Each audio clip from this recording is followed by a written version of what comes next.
Welcome, everybody, to the first in our series of Monday lunchtime speakers.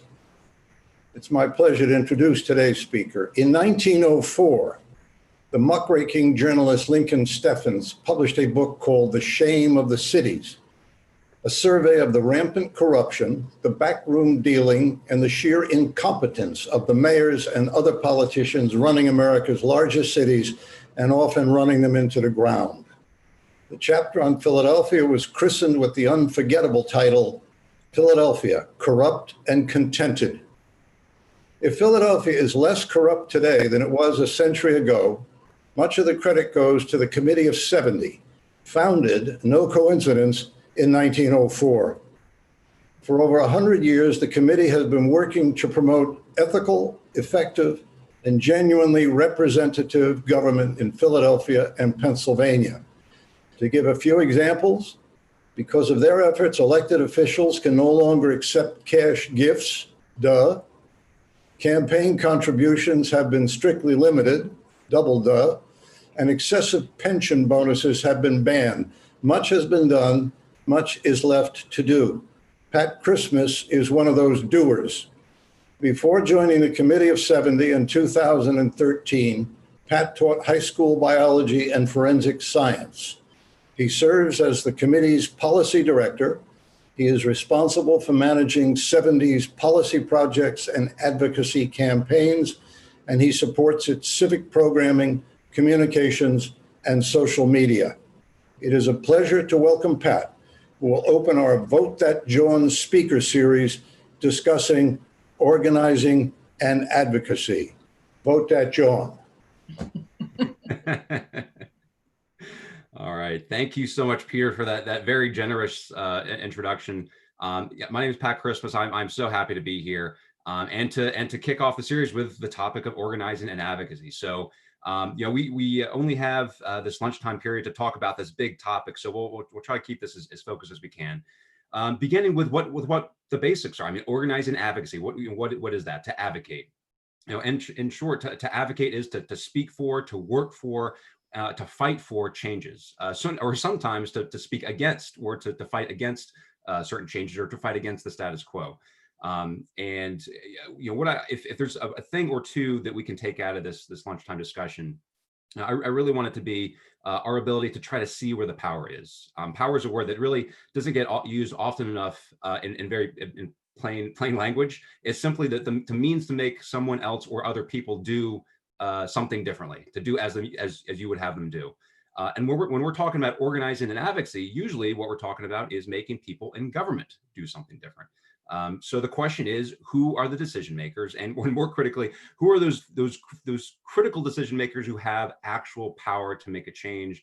And secondly, once you get there, what are those specific changes you want to see? So, Peter, again, very generously gave the Committee of 70 an awful lot of credit for being around for a long time, established during the progressive era in the early 20th century to push back against what was at the time a very powerful Republican machine. And we've been around ever since with a pretty standard good government agenda. But one of the things that has to be acknowledged at the outset is that 70 has been around all this time and has done a lot of good work. But throughout that history, in collaboration with a lot of other groups, and in particular, groups that are grassroots and groups that are driven by real people, real citizens, real voters.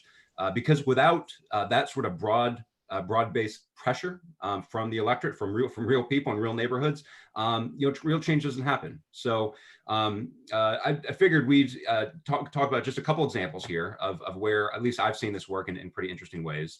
And one of those is actually with a community park down in South Philadelphia. So I volunteer with a community-based organization called CMAC. CMAC was established during the 1970s with folks fleeing East Asia from war. And this group has for at least the initial part of its history, focused on immigrants and refugees from Eastern and Southeast Asia. But today services groups and people of all sorts, and they're mostly based in South Philly. And there's a park in South Philadelphia, Mifflin Square Park, which for many years had been overrun. I mean, there's crime and drug use. The folks of the community, families, children, couldn't feel safe playing there. And so the question was, how can we take the park back over? And so because CMAC is a community-based organization and led by community leaders, community activists, they knew that they had to build power. And this began, not with speaking with grass tops, organizations like the Committee of 70 or going straight to the mayor. It began with talking with people in the neighborhood. And also because South Philadelphia is a particularly diverse part of Philly. Again, there's folks from Eastern and Southeastern Asia, Central and South America. There are longtime Black residents, longtime white residents, newer, youngish white residents who've just moved in. There are a lot of different folks there. And the challenge was, and the opportunity was, to bring all these different groups together and start talking about what they see for the park. What sort of vision do they want for this beautiful park that's right in the middle of South Philadelphia? So they held a whole number of community meetings, and I attended a couple of these, and they were miraculous because there were 4 or 5 or 6 different languages in the room, and they had to have interpreters to help people talk to each other. And what they were doing was not only talking about the park itself and the vision, and specifically, the plans. Where should a ball field go? Where should the basketball court go? Where should a bench go? But what was the shared vision for the park? And in doing this, they were building power within the community and between folks who live right next to each other, but previously hadn't had much of a relationship. So in doing this, they started to build power amongst the folks in the community. This then attracted private funding. That's another source of power out there, which is wealth.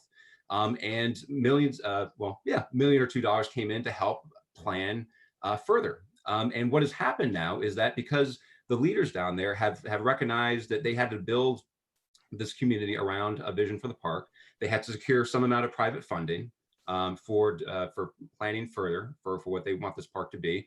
They also knew that at the end of the day, government has to step in and provide more funding and provide certain changes in rules. So in the city of Philadelphia, right, this is when the basics from our textbooks start coming into play. We have branches of government. So in the city of Philadelphia, we have an executive branch, the mayor, right, and we have a legislative branch, city council. And in Philadelphia, our city council has 17 members. Now, 7 of these members are at large. They represent the whole city. And 10 of them are they're district members. And so there is a district member in South Philadelphia, Mark Squilla. He represents the 1st district. And the reason we have these district members is so that these particular council members can keep front and center concerns within a particular geographic area. That's their job. The at-large members, their job mostly is to step back, look at the whole city, and figure out what sort of policy changes, what sort of funding might we need to keep in mind for the city as a whole. But district members look locally.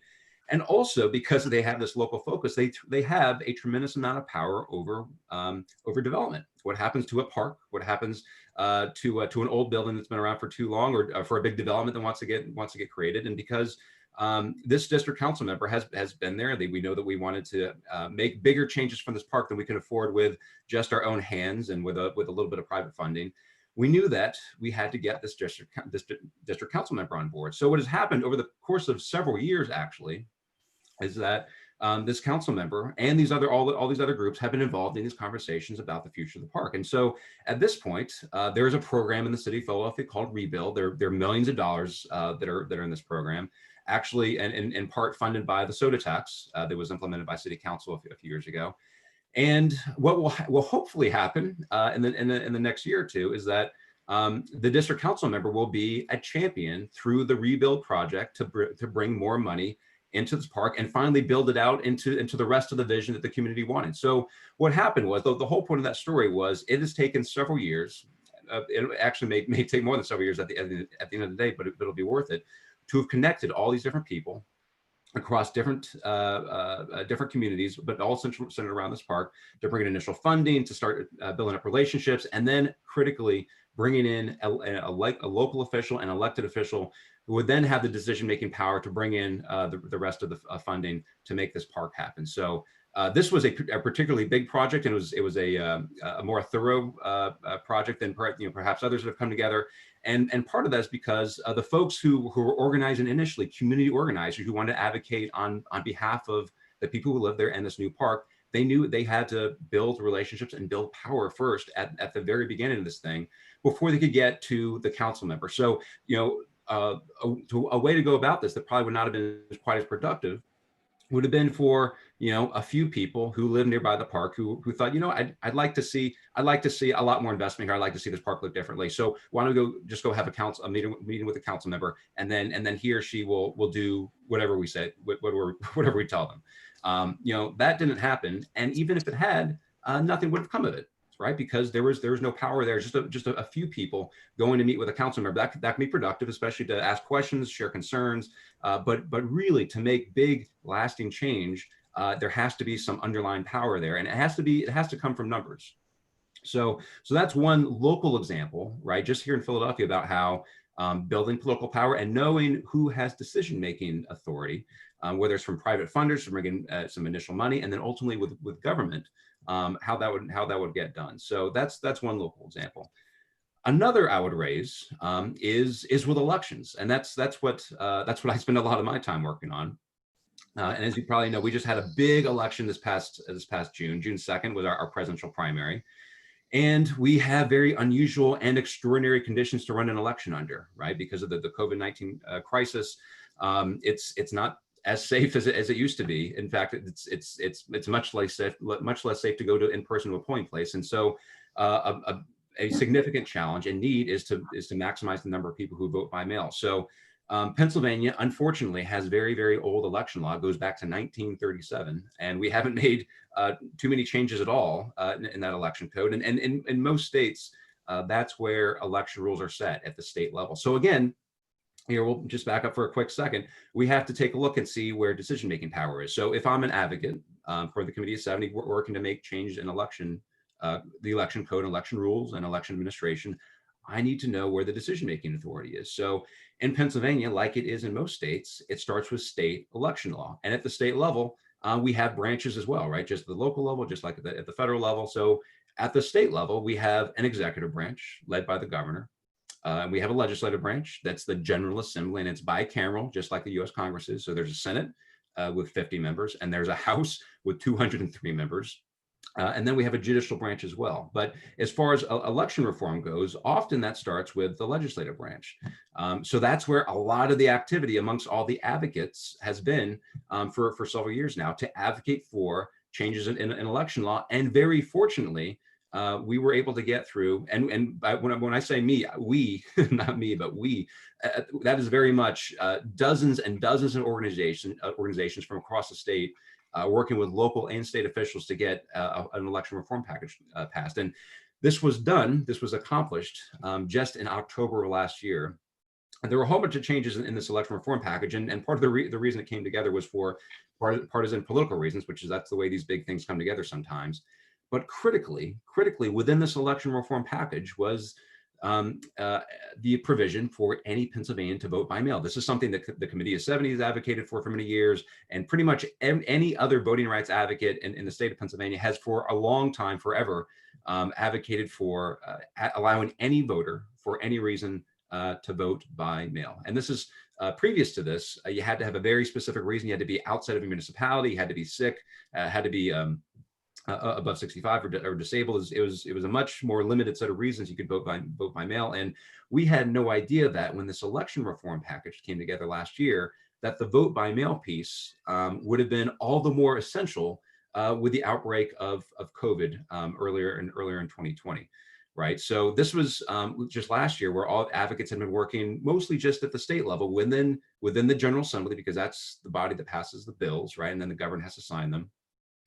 To get that initial bit done. So what has happened since is, again, we've had to keep our mind on who has decision-making power and authority here. So in Pennsylvania, after we pass, in this case, state election law, the next level of decision-making authority is the Department of State. So we have a U.S. Department of State as well, right? That has foreign relations and international relations duties that are top of mind for it. Here in Pennsylvania, we don't do foreign relations, but we have a whole number of other duties for our Pennsylvania Department of State, and one of them is elections.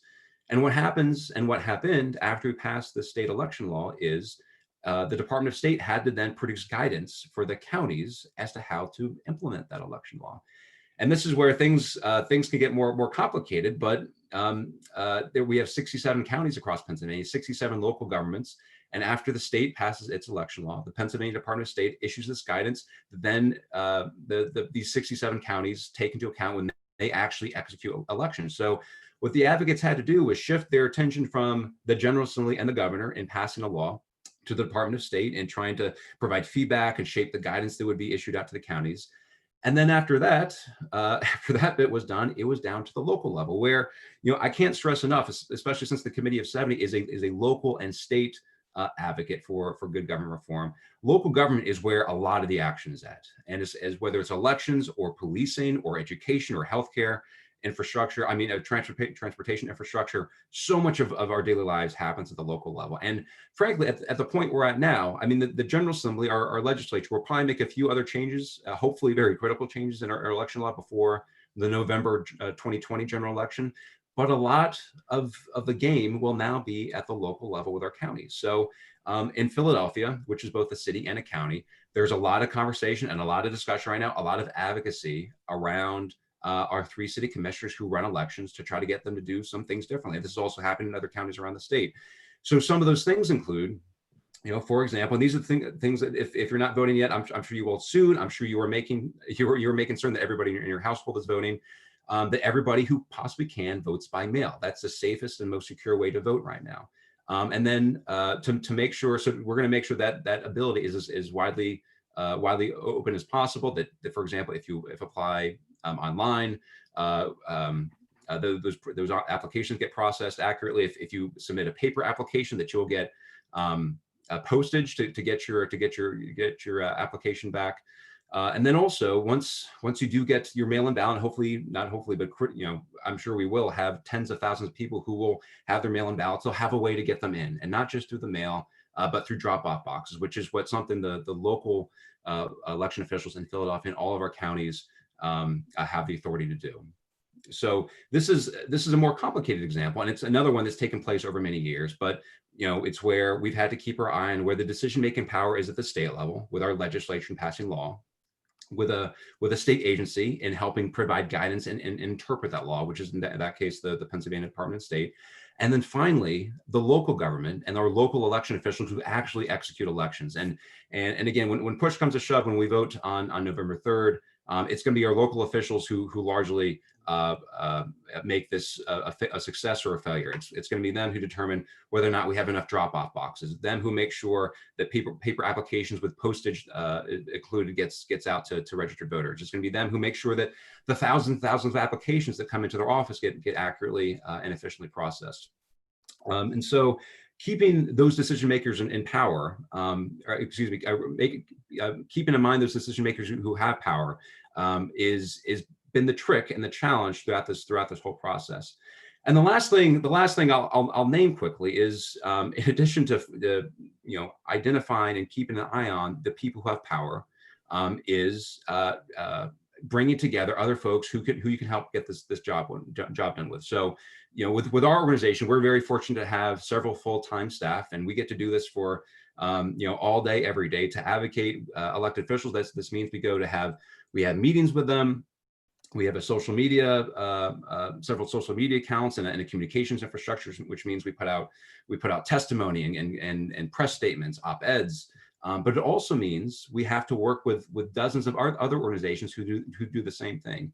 And this is something that the Committee of 70 has done a little bit differently over time. There was certainly a period of time, maybe 10, 20 years ago, where we didn't work too closely with a lot of folks. We tried to stay extra independent, and we put out reports, and we really were probably too careful about working with other organizations. But we've, I think, changed this up a good bit differently the past 5 to 7 years, and in a really productive way, where we got to work very collaboratively with other groups.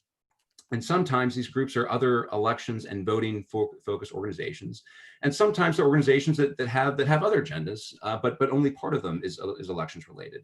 The reason this is effective is because when you're a local or state official, and again, when you have decision making power, if there's only one organization and a few people who are coming to you to speak to you, you may take their thoughts and questions and feedback into consideration, especially if it's good, solid feedback. But to really make big changes, and this is the only way to make big changes, there have to be other people at the table. And this is what's happened with the elections work. So there's a very broad-based coalition in Pennsylvania called the Keystone Votes Coalition, and this is actually made up of some 40 to 45 organizations, and it's staffed by another group called PA Voice, but the Committee 70 is part of it. And it's really been something in action, and I've learned a lot from watching the other advocates, the other advocate leaders lead this coalition. And one of the takeaways that I've had, and one of the things I think that you'll have to keep in mind as well as you do your organizing and advocacy work, is that it's all about people. Okay, it's all about people, and it's all about relationships, and that means constant phone calls, that means constant texts, that means constant meetings, and constantly keeping in mind each individual and each organization's interests, their questions, their concerns, their agendas.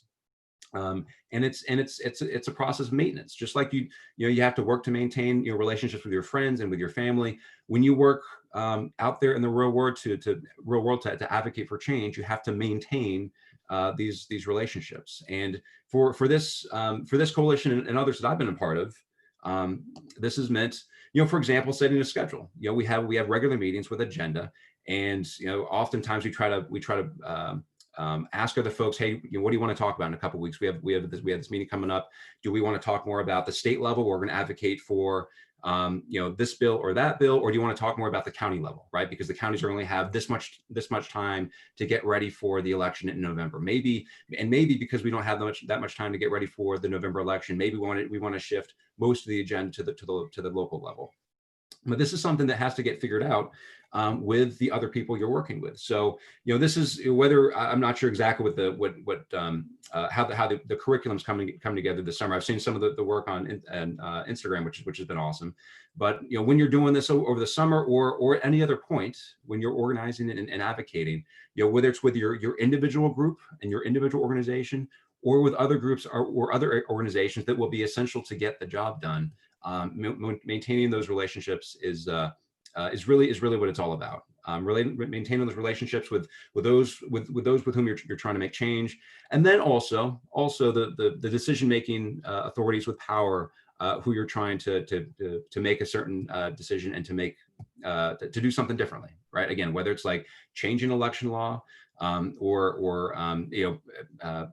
passing additional school funding, or making healthcare more accessible, or whatever it is. All these issues that we hear about in the news constantly, behind the scenes, often that's where a lot of the work's getting done. So we only have another minute or two, and then I think we're going to dig into questions. But those are the two big examples I wanted to give you. Is that community park in South Philadelphia, where folks who live there and work there got together, and they realized they wanted to see something different, had a different vision for their community. So they built power amongst themselves. And ultimately, no doubt in the next year or two, might take a third, they will have a very, very different park at the end of the day than they did at the beginning. And then, with the work that I do on a regular basis with election reform, it's keeping an eye on the folks in Harrisburg and the laws they pass, and also how those laws are interpreted by a given state agency, and then also at the local level, how those laws get carried out. It probably goes without saying that we are in an exceptional year in American history, and what we've all seen and experienced and felt, especially over the past several weeks, is the reaction to police brutality and the murder of George Floyd. And what the big question there, and certainly what I will challenge you to keep in mind and to work for, is to keep this energy alive, because the protests and the demonstrations have been absolutely remarkable, absolutely massive and historic. A big question, though, will be how much of that energy, how much of those protests, how much of the demonstrations will be translated into changes in public policy. And just like the examples I gave you, it's going to apply in this case as well. We have local authorities. We have tens of thousands of local municipalities and tens of thousands of local police forces. We have our state governments, and then we have our federal government. So one of the particular challenges about police brutality and over policing and changing the way law enforcement and the criminal justice system works in this country will be picking out the right targets at each of those levels. And to make the biggest changes, targets will have to meet. You will have to make changes at the local, state, and federal level, and it will take multiple years. So this is why, I mean, this is what we're seeing right now, where there's an immense amount of pressure on our local elected officials in Philadelphia, and they are feeling it, and they're starting to respond to it. Our mayor, our city council, our police department are making changes right now, and if the pressure keeps up, they will continue to make more changes over the next year, and 2 or 3 and 10 and 20, if this keeps up. In Harrisburg, which is a little bit more challenging, we're starting to see a little bit of progress. But when the decision-making authorities get farther away, frankly, it does become more difficult, right? Because in Harrisburg, folks are coming together from across the state, and someone from North Central Pennsylvania has a very different life experience and a very different perspective on a lot of this stuff from folks who live in Philly. So that's why the work at Harrisburg is often much more challenging. And then in Washington, D.C., it's a whole nother level of challenge, because folks are coming from across the country. So this is, again, it's these same fundamentals, where when you want to see changes made, whether it's a smaller, more local change, or a massive historic change or set of changes, it's all about recognizing where the decision-making power is, to see that change through, right? And this is where the stuff you see in your textbooks, that stuff's real. Those bold vocab terms that show up in the section reviews and the chapter reviews and on the tests, those terms are real. And what's difficult to see often through the bold type in the textbook is the power that's in there. So that, when you see executive, judicial, and legislative words in bold, that's because there's a lot more behind that. And it's power that's behind it, and I think that's the one major thing we want to take out of this lunchtime chat this afternoon. I know that's a whole lot of stuff in one session, and I just covered a number of different examples, but I figured that's what we'd start with, and I think we'll pause to see if we have any questions on all that. I'm sure we have at least a couple.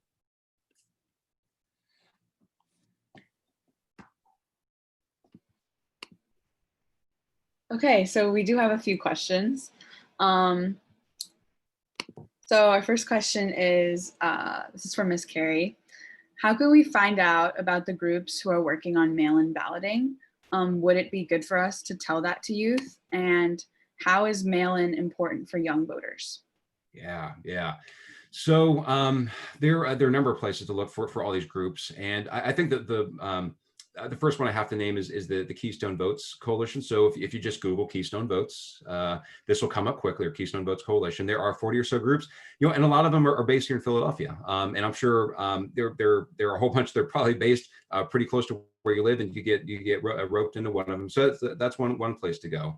The other I might name is this, actually. If mail-in voting or any other election changes that folks on this chat and folks in this group want to see, again, a lot of the decision-making authority for elections right now is actually at the local level with our 3 city commissioners. We have a little bit of an unusual structure in Philadelphia. We have 3 elected city commissioners who oversee elections, but they have a lot of power in how things change, and they can be quite responsive to folks who bring a list of requests or demands to them. So mail-in voting could be one of those, and I'll make sure I name the question about why is mail-in voting important, especially for young folks. I guess I have to acknowledge this at the outset. I think one of the trip-ups we've had with mail-in voting is that the snail mail, hard copy mail, is not something that younger people in particular are that familiar with, right? I mean, very fortunately, the state was able to set up an electronic application system, so basically just an online form where you could apply for a mail-in ballot. So that's easy enough, right? Especially for younger folks, you can get online and do an online application. But if that application hadn't been available, it just would have been all that would have been possible was to download a paper form, fill it out by hand, stick it in an envelope, put a stamp on it. What's a stamp? And then you have to get that application back to the city. So because that online application is available and it's very easy to fill out, once you do, that ballot gets sent directly to you with postage prepaid. At least this past spring, the postage was prepaid. I think it's an easy enough thing for anyone to do, younger or older. As far as why it's really important, it's this, especially in this year. I mean, COVID-19 is going to be with us through the rest of this year, and it may well come back come roaring back in the fall in a really dangerous way. And we need to minimize the number of people who are voting in person. And that's whether it's for younger folks or especially for older folks who are more vulnerable to this virus. We need to maximize the number of people in Philadelphia and across the state, but especially in our urban areas where so many of us are living close together. Maximize the number of people who are voting by mail. So the one other thing I'll tack on to that is that, because one of the things that at the local level we have power over is the number of drop-off locations we have. And regardless of your age, a lot of people have said that they feel much more comfortable putting their ballot, their completed vote, in a secure drop box instead of putting it in the mail with the U.S. Postal Service. So, to advocate for our elected city commissioners to have not just a handful of drop boxes. They had a whole lot on their plates, and they were only able to set up a few drop-off locations before the spring primary. But for us to have dozens or scores of drop-off locations across the city is something that we and you can advocate for right away. And by right away, I mean right away to our city commissioner. So that's mail-in voting is something that we here can get involved in ASAP. Thank you so much. And we have a question in the chat from Beth, if you'd like to go ahead and ask that. Yeah, the kids here, but We're about tomorrow morning. We're all about the same time.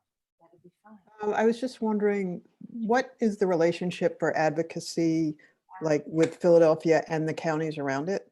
Because there are people who don't vote in Philly. Do they have a leg to stand on when they're voting when they're advocating?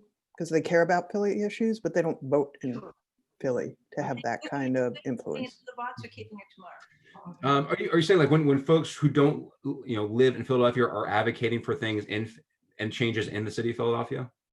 Yeah. So how do you coordinate that, or is it best no, just advocate where you live and let other people advocate where they live? Yeah, no, that's a great question. And this happens a lot, right? Sometimes the changes that you want to see and the changes you're advocating for are not where you live and not where you're registered voter. They may be in another jurisdiction. It is perfectly fine to go elsewhere and advocate. The essential piece, though, I know everyone knows what I'm going to say. It all comes down to who lives, who works, and who votes in another place, and that other place where you're doing the advocating. So, for folks who are coming into the city of Philadelphia to advocate for other changes, if they're doing it in collaboration, in very close collaboration with and following the lead of folks who live in Philadelphia and who would be living under the changes, whether it's changes in law or changes in policy from a given city agency, that works perfectly well. So that's one of the essentials I put out there is if someone's going to go advocate elsewhere, they do to collaborate with and follow the lead of the folks who live in that other jurisdiction. The other fact of the matter is this: local or state officials, they're going to respond to the people who are their constituents and who vote for them.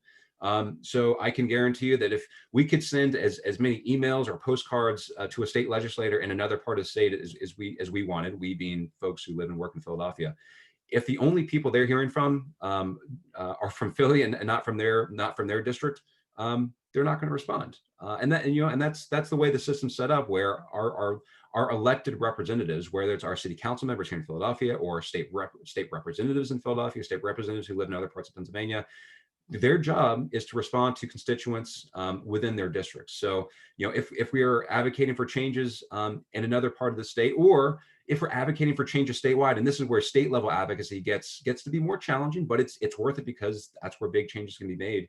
You got to collaborate with folks who live all across the state of Pennsylvania. And I mean, folks who live not just in other urban areas, but in rural areas, and sometimes folks who have very, very different partisan or ideological beliefs than we do. And frankly, sometimes some of the most difficult challenges and biggest changes that need to be made, you have to collaborate with a lot of folks that you're not, may not be familiar with, or you may not even be as comfortable, working with on a regular basis. But sometimes, especially in a place like Harrisburg, where there are partisan differences and people are coming from all over the place, that's kind of like a fact of life. And in Washington, D.C., it's very similar. So again, those long-winded answer to that question, but two critical things: make sure you're collaborating with and following the lead of folks who live in the area where the changes are being made and the changes are being advocated for, and then the decision-making powers, the authorities there are going to respond to the people who live there first. When you talk to high school students, how do you answer someone who says my vote doesn't count and nothing will change? Yeah, no, I get this one a lot. This is it's a challenging and kind of legitimate question, because like if you're talking to like a statistics major who's making, or like an economist who's going to be like, what's if I go to the polling place, or if I cast my mail-in ballot, what's the chance, what's the likelihood that my vote is going to sway an election, and sway an election also that in a way that's going to like actually impact my life. My response to that is always to not think about it in terms of, at least in terms of like individual statistics for you as an individual voter. I think what it really comes down to is making a connection between this personal and private action, casting a ballot, and the community that you're part of. And this is, and we have examples of this. We have examples of communities that have known forever that there's power between that individual action of voting and the power of the community. So, organized labor unions, keyword there being organized, unions understand this. They know that all the union members and their families and their networks, they need to vote, not just as individuals, but as a community to have and to exercise power. Church congregations, many church congregations have also understood this for many years, forever, right? They talk about the importance of voting, not for the individual parishioners, but for the members of the church and the community that the church is a part of as a whole. And there are even neighborhoods in Philadelphia where if you walk through these neighborhoods, when an election's coming up, there are campaign posters everywhere, because everybody on the block has kind of had a sense of, and is part of the culture of voting. So I think that's the challenge, though, when you're speaking to anybody, really, because this question comes up from older folks as well. Sometimes, like, my individual vote may not sway an election, so why bother? I also got to say, like, in the same breath, that elections can be tight. Local, state, and federal elections can be awfully close. At the local election level here in Philadelphia, whether it's like state representatives I've seen, or we elect our judges in the state of Pennsylvania, local judges and state judges, local judges and city council members in the states in Philadelphia, it can come down to a few dozen votes, right? A few dozen votes, which is one city block that sways an election.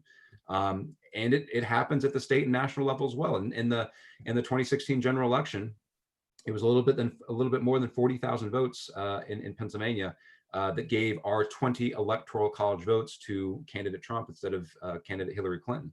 40,000 votes in a state of 8 million registered voters. There was a very similar situation down in Florida during the 2000 presidential election, and really it's kind of remarkable how these massive nationwide presidential elections can often have razor thin margins. So whether you're taking into account statistics or something more kind of fundamental and essential, like your connection and your commitment to your community, it absolutely matters to get that ballot in, always.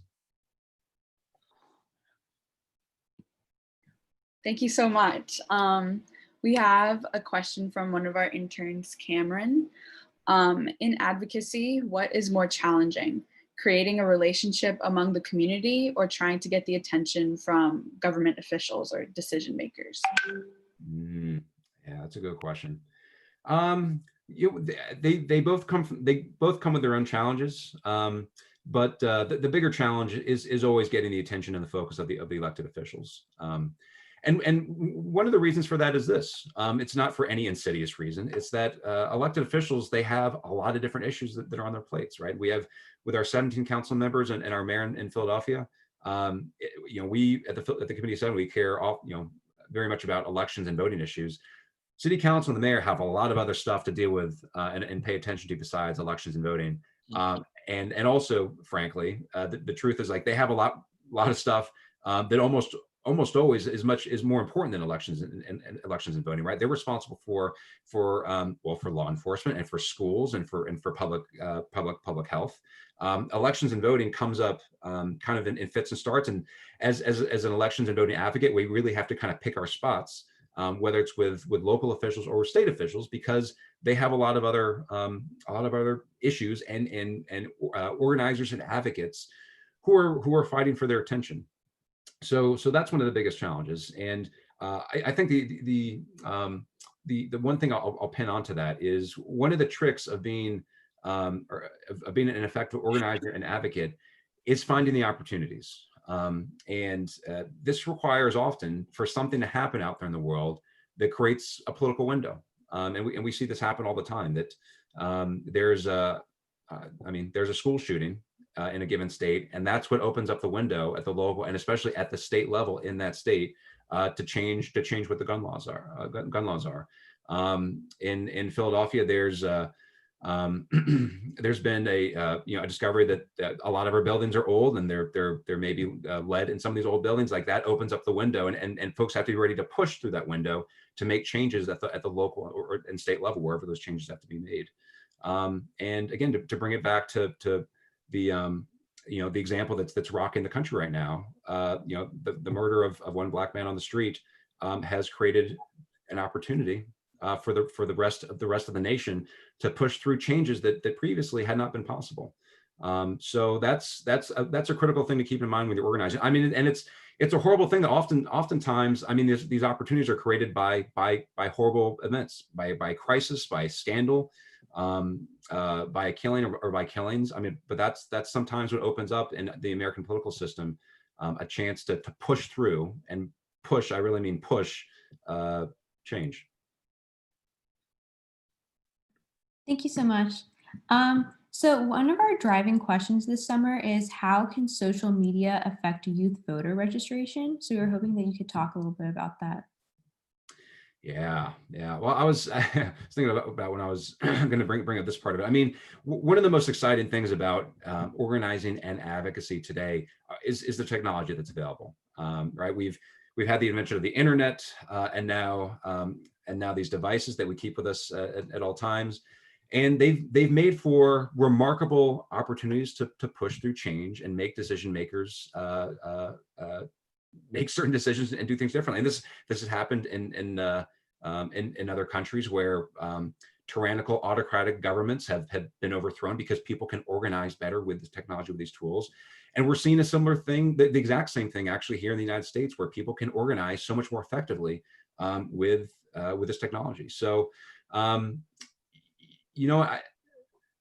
the thing is, I've found that another kind of essential, all these are kind of fundamental lessons come up over and over again when you do organizing advocacy. The messenger matters. The messenger matters, and the message matters. And when it comes to younger voters, for example, nothing's going to be more powerful than the messenger being another young voter, and for whatever that message is, to be crafted by that younger person. So that's one part of it. And then as far as like how that message is delivered, I mean, that's another thing that, like, I think only you guys are gonna be able to figure that out. And I might add to that, because I have tried at times, and sometimes, I can give the example of, like, statistically, an individual vote may not count, but you can have close elections, or you have to have this commitment to your community. I mean, those messages are important as well. But for something that's really going to sink in, and for issues that only you folks understand, and that you guys would be able to explain, I think that's only something y'all can figure out. And one of the remarkable things about these tools is that you can put together a message and from a messenger in a way that's not just confined to those of you who are working together this summer, but you can spread it to hundreds or thousands of people. And that's one of the, again, this is in this 21st century, this is one of the remarkable things that we're experiencing, where people can organize again and advocate in a way that they never could before, because they can connect with a lot of others. So I don't have any special insights into Instagram or TikTok, because I don't even know how TikTok works. That this goes to my answer. Like, I don't have all that. I can't tell you. All I know is that you all know these tools, right? And you are you know what it's like to be a young person right now, and you also, like, you know what issues resonate with you. So I mean, and I think that's the exciting thing about what you're doing this summer. Thank you. We have a question from our intern, Samaya. When you are advocating for changes, should you express your concerns to representatives who share your ideals, or should you try to convince representatives who have opposing beliefs? That is a great question. That is a great question. It often comes down to both. And you know, in the United States, we have a two-party system, right? And in at the state level, where a lot of the bigger changes have to be made, you know, we have a Democratic Party and a Republican Party, Democratic representatives and Republican representatives. And the way our system's set up, you know, one party right now, one party who controls a chamber has a tremendous amount of, again, power and decision-making authority about what bills move and what bills do not. This is true in Congress, and this is true in any state capital. So, you know, right now, Republicans control both chambers, the Senate and the House. And this is always meant right now for you know, for almost all of our representatives in Philadelphia are Democrats. For big changes that they want to see in Harrisburg, they've had to work across the aisle, as it said. So that means you do have to go speak to folks who often have a very different set of ideological beliefs. That means they see the world very differently. So they see the world very differently, and they experience the world very differently. And again, if you live in another part of the state, this is something we often don't forget in Philadelphia. I mean, Pennsylvania is forest and farmlands. Pennsylvania is forest and farmlands, and so, you know, the world that they live in, and this is actually the really, you know, negative and insidious side of the internet and the tools we have. The digital world that we live in as well, the digital world that many of us are in or exposed to in the city of Philadelphia, is completely different. Is completely different from the digital world that folks in a rural community in another part of Pennsylvania are often experiencing. So that creates a challenge. But you know, when power is split, or when a political party that you're not a part of is the one that has the power at a given point in time, it necessitates having to work with them, and that's really the way our system is supposed to work. You know, we're also at a time right now in American history where the parties are more polarized, and I want to make sure, like, it's clear. I'm not saying that, it's not that they're more extreme. They're more polarized. Just the way the fillings, iron fillings are like lined up when a magnet gets put over them. To be a Democrat means, like, basically you line up the same way over a whole sort of different issues. The same on the Republican side. Republicans line up the same way on a whole bunch of different issues, and that's a relatively new development within our party system. So it does mean going to speak to folks who have very different beliefs. And the only other thing I'll stress onto that is it's always most effective, at least in my experience, to ask questions and let someone tell you, like, where they're coming from. It is I've never seen it work well where we have debate club over a given issue, and like one side, you know, like we're in court, we argue our way to a resolution. At least I've never seen it work that way in partisan politics. It always comes down to asking questions about, you know, like, why do you think that way? Even if you think the person you're speaking to is absolutely crazy, and that you know your life experience tells, like, everything about your life tells you, like, something altogether different. Ask them questions about where they're coming from, and sometimes, not always, you can find, you know, some amount of common ground to start working off of. Thank you. So this is another question from Jaylin, one of our interns. How can we get the attention of government officials to listen to us, especially as teenagers and young adults? How can we get into advocacy? Yeah, well, that's one of the big questions of this summer, right? I mean, one of the things I tell you know, folks when I'm in you know, classroom talking about, you know, the upcoming election, the office on the ballot, and the importance of voting is there's no question, there's absolutely no question if every 18-year-old voted, or if we lowered the voting age to 17 or 16, let's say, and a youth voter turnout was through the roof, that things would work differently. That's just the way our system's set up.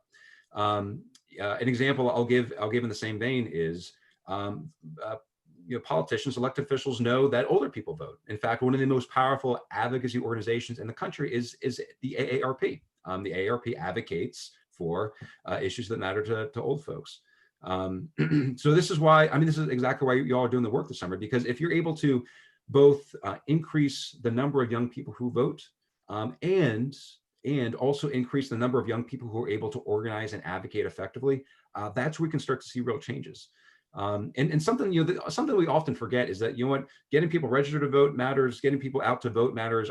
That's essential, right? But something else that's essential is to advocate and to speak for issues that matter to you between elections, right? We put elected officials in office in positions of power and decision-making authority with our elections, but in between those elections, they need to hear from somebody, right? We're not trying to put them there and then let them, just use their best judgment and whatever they think we were telling them on election day. They are, they're looking for us to tell them what we want to see. And that's where, because the voting age right now is where it is, right? It's 18. So you want to maximize the number of people who are 18 and older who are voting. For all the reasons you all already know about, right? Whether it's school funding or college debt, all sorts of issues. To also increase the number of people ages, and this is where the voting age doesn't matter anymore. 18 and younger, 18 and older, the number of young folks who are able to get themselves organized, build numbers, and then bring a very, very specific set of requests or demands to their local officials is something that all of us can do, right away. And critically, that does not require, it does require being a given age. And also critically, that also means you can, regardless of your age, 16, 17, 18, 19, 20, whatever, you can also, when you're organizing, work with other groups that have older people with them, maybe even older people in groups with money, which younger folks often don't have a whole lot of, and organize with them to make certain changes. And we see examples of this in Philly, all the time, but just not in the numbers we want to see. So again, that's exactly why y'all are doing this summer. Thank you. That was very motivating for all of us as a group. And so I first want to ask if there was anyone who had kind of written down a question and not put it in the chat who wanted to ask a question right now. Feel free to do that.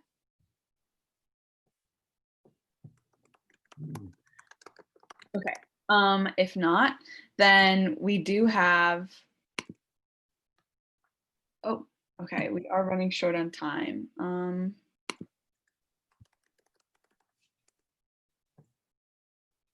Are you okay with one more question? Yeah. Absolutely. Okay. So this is kind of a question that I think it is also another driving question for us and for our group and motivating young people.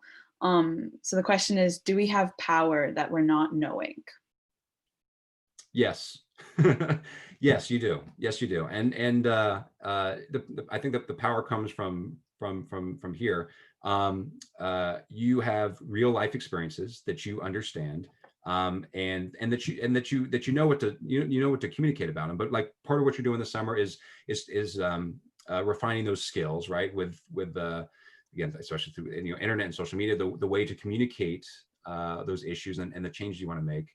But increasing the numbers is I think is a big part of the challenge for you, right? You can build up a mighty core, especially again with the time you have with it over the next several weeks, around the issues you want to work on and the changes you want to see. But the challenge right after that will be, how are you going to get everybody else in the school, or I know you go to different schools, to all your different schools to also get on board.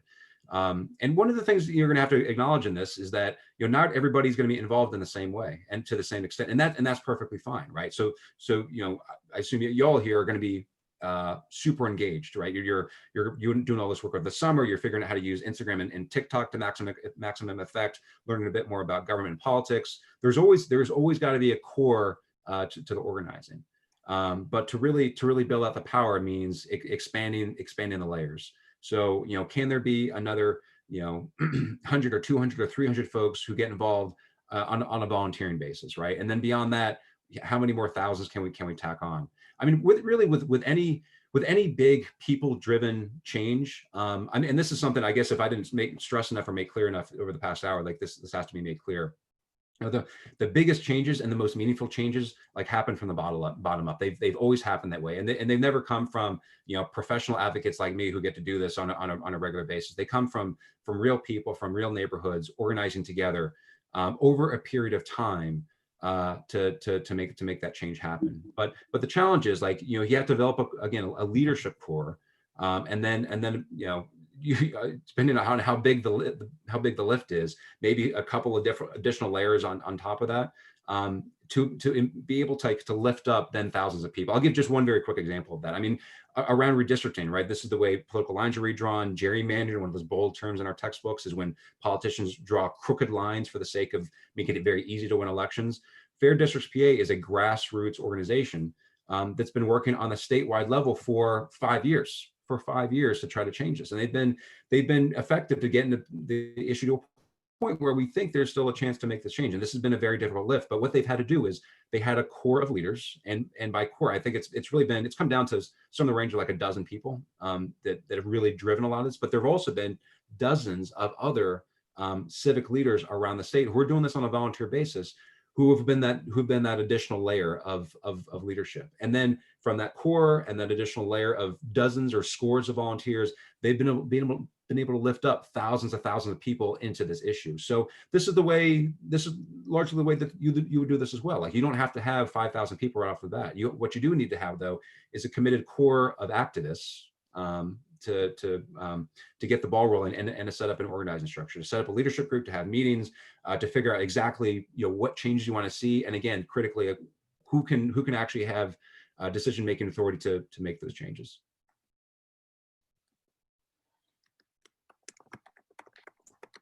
Thank you so much. Would you be okay with us asking one more question? I would love to hang around for a few minutes. As long as you like. As long as you like. Okay, so we have 2 questions. If you want, we can read both and you can choose between them. Mm-hmm.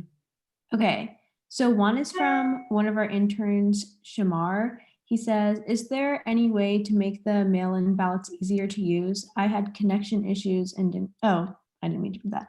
Okay, and then our second question is, our vision brings together 18-year-olds across the line of college and high school, which means across race and income and geography. What are the opportunities you see for coming together?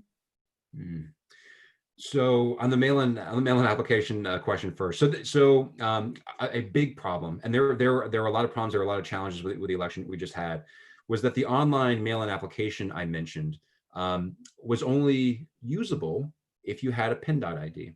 And this is because this online, application, the online form was built, pretty quickly by the Department of State for a number of technical reasons that I couldn't fully explain, this afternoon. It was not as simple as they thought it would be to also allow people to include the last 4 digits of a social security number, which is what you can do on a paper mail-in ballot application. You can include either your PIN.ID if you have it, and if you don't have that, you can include the last 4 digits of your social security number. And also, if on the paper application, if you don't have that, then you can include a form of approved ID. But it was a big problem that with this online mail-in application, there were the last 4 of those social security number, that option was not there, which meant thousands and thousands of people across the state, especially young people who don't have PIN.IDs, couldn't use the online form. This was actually a really good example of that decision-making authority and power was not with the General Assembly. It wasn't with our local counties. That was with the Department of State. And this is something that that a lot of the advocates had been working around and pressing on quite hard leading up to the election. It came to pass that getting that fixed was not going to be possible. But the Department of State was trying to get it done. They've promised that it is going to get fixed actually this month, and so it will be done before November. So that's a very good example where the decision-making power was with a state agency, and over a very critical change to allow the last 4 digits of a social security number to be used with an online mail-in ballot application. And there was a lot of pressure brought to bear on this agency to make the change, even though the folks in the agency, like they were working hard and they were trying to get that done. The pressure is being brought first to try to get it done before the primary, and if not before the primary election, to certainly get it done before the November, which it will be. So that's the mail-in application. That might have been the challenge that was mentioned earlier. So the second question was around, I guess what are the opportunities when you have a diverse and broad-based and inclusive group of people who are advocating for change. I mean, I guess to put it simply, I mean the opportunities become all the more greater. With what we've seen over the past several weeks, again in the aftermath of George Floyd's killing, what's been striking, one of the things that's been striking, is that the protests have been multiracial and generational.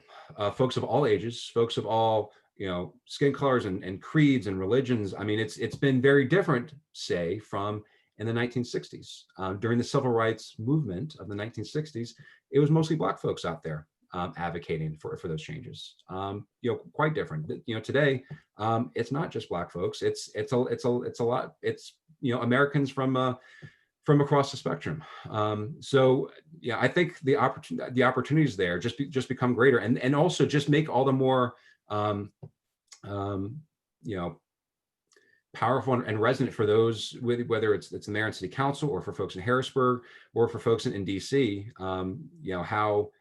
How real the concerns and the problems are, and how urgent is that the changes get made. And I guess that one maybe specific example I'll give off of that is that with the partisan politics we have in this country, Democrats and Republicans usually see things very, very differently.